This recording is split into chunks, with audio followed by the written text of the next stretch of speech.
Hey everybody, welcome back to another diecast review. Today we are taking a look at Jeff Gordon's 2000 Richmond race win. This is a NASCAR Classics car, so you can see here on the box we've got NASCAR Classics and the regular artwork for that, established 1948 for that.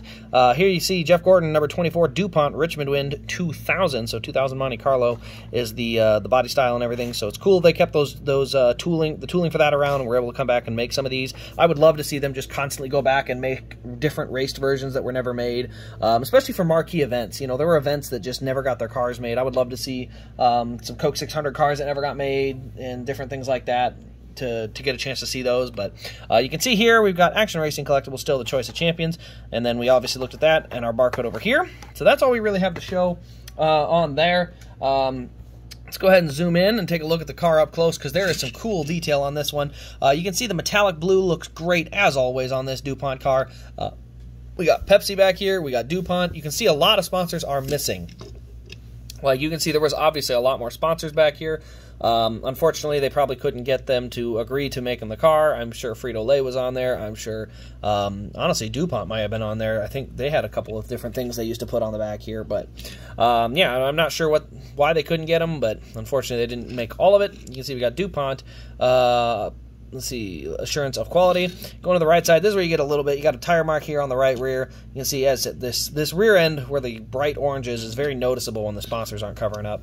But you can see it's the rainbow design. Got our number 24 up there. And then here's where all the real fun starts. Up on the nose, you can see a rubber mark there on the right front corner. Dirt and rubber particles all over the nose on this Monte Carlo. You can see it is all over the front end here. The brake ducts, you can see the decals for those down there. The openings for where they had that tubing to cool the brakes. So it does look really good up front.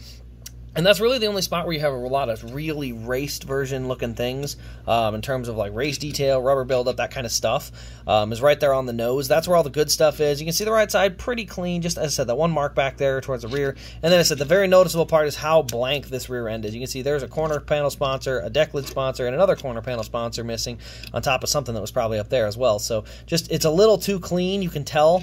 Unfortunately, there's not much you can do about it. I think the sponsors, if I look up there and look right, I think Valvoline was one of them back there, which is weird because they now are back on the car for the 24. So, you know, Valvoline was one of them. Snickers was one of them. There was a ton of sponsors that used to be on these cars. So, unfortunately, we didn't get all the sponsors, but it does look really cool. We do have a lot of raced up detail at the front. Can't wait to see what the 124th looks like when they do eventually come out. So, I do have a couple of the 164s on the website. If you're interested, you can check them out at rsdiecast.com. Link will be in the description. But other than that, that'll wrap up the video, guys. Thanks for watching. This has been Race Craze, and we'll see you in the next diecast review.